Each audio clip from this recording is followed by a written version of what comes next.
저희가 수요일 날은 마태복음을 보고 있습니다. 지금 세 번째 시간으로 오늘은 마태복음 3장입니다.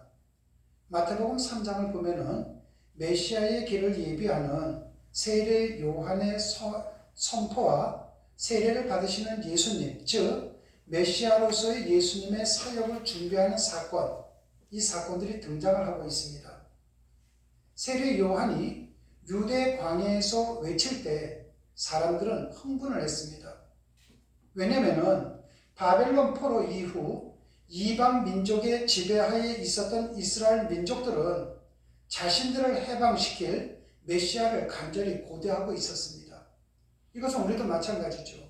내가 가난하다, 내가 질병이 있다, 내가 불행하다 했을 때 나의 모든 고난과 고통으로부터, 힘듦으로부터 해방시켜 줄 것을 우리가 간절히 기대하지 않습니까? 똑같습니다. 그런 와중에 그들 앞에 세례 요한이 하나님 나라의 임박에 대해 선포했던 것입니다. 실로 400여 년 만에 선지자가 출현해서 사방으로부터 사람들이 몰려들기 시작한 겁니다. 구약시대입니다. 신약시대입니다. 이 가운데에 400년의 시간이 필요했는데 이 400년 기간 동안 그 이전에도 이스라엘 백성들은 하나님께서 자신들을 선택해 주었다고 했음에도 불구하고 가난하고 고난 속에, 고통 속에, 아픔 속에 생활을 했던 것입니다. 그런데 그 400년 만에 메시아가 출현했다고 하니 사람들이 얼마나 기뻤겠습니까? 사방에서 몰려든 거죠. 그리고 세례 요한의 선포는 이제 곧 오실 메시아에 대한 마음을 준비하라는 데 초점이 맞추어져 있었습니다. 이제 메시아가 오실 것인데 너희들 이러한 마음들을 가져야 돼. 이러한 자세를 가져야 돼. 그런 사람들에게 회개하고, 즉 자기 죄에서 돌이켜 하나님을 향해 돌아서라고 주저함 없이 강하게 요구를 했던 것입니다. 세례 요한이 요구했던 회개는 기본적으로 죄에서 떠나서 하나님께로 돌아서는 것, 다시 말해서 죄에 대한 통회의 감정만을 의미하는 것이 아니라 인격 자체, 태도와 행동 모두를 바꾸어서 하나님께로 돌아서는 것을 의미하는 것이 말하는 것입니다. 회개는 돌아오는 것을 말합니다. 우리가 출애굽이라는 것이 뭡니까? 엑소호도스라고 해서 길을 바꾸는 겁니다. 내가 생각했던 길에서 돌아서서 하나님께서 생각하시는 길을 걸어가는 겁니다. 내가 가고 싶은 길을 걸어가는 것이 아니라 하나님께서 기뻐하시는 길을 걸어가는 겁니다. 이것이 회개고 이것이 출애굽이 되는 것이거든요. 이때 이스라엘 백성들이 생각하기를 자기들은 이미 하나님의 백성이라고 여겼는데 그러한 자기들에게 세례 요한이 회개를 하라고 하니 가히 충격적이었던 것입니다. 오늘날도 얘기하면은 내가 교회를 다니고 있는데 내가 지금 직분을 받고 있는데 내가 집사인데 권사인데 내가 목사인데 근데도 불구하고 하나님을 믿지 않으면 지옥에 갑니다. 얼마나 충격적입니까? 이들에게도 충격적이었던 것입니다.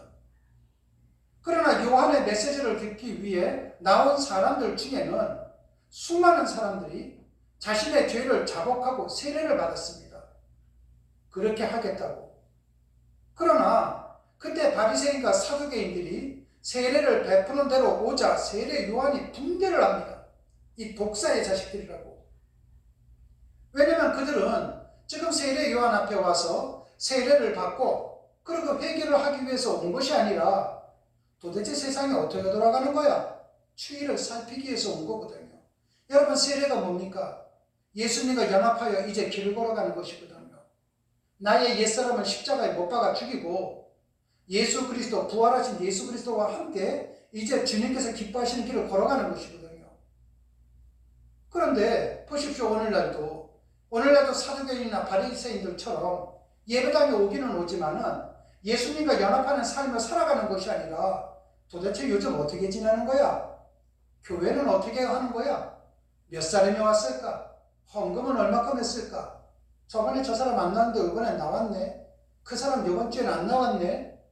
이러한 추이를 살피기 위해서 왔다면은 그 사람은 오늘날도 독사의 자식이라고 외쳤던 세례 요한 그 대상인 사두개인이나 바리새인이 될 수밖에 없다는 것입니다. 여러분, 기독교인과 종교인은 다릅니다. 그런데 오늘날 많은 기독교인들이 종교인의 자리에 머물 때가 얼마나 많습니까? 세례 요한은 8절에서 그러므로 회개에 합당한 열매를 맺으라고 합니다. 여러분, 열매를 맺는다는 것이 무슨 말을 얘기하는 것입니까? 말씀대로 살아가라는 것입니다. 우리의 삶이 하나님의 말씀대로 살아갈 때에 우리는 그것을 가리켜서 열매라고 얘기하는 것입니다.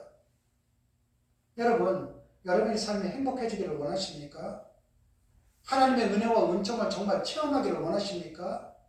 그렇다면 길을 바꾸십시오. 한 가지 길을 바꾸는 것이 아니라 철저하게 모든 걸 다 바꾸십시오. 그리고 하나님이 주시는 말씀대로 살아가십시오.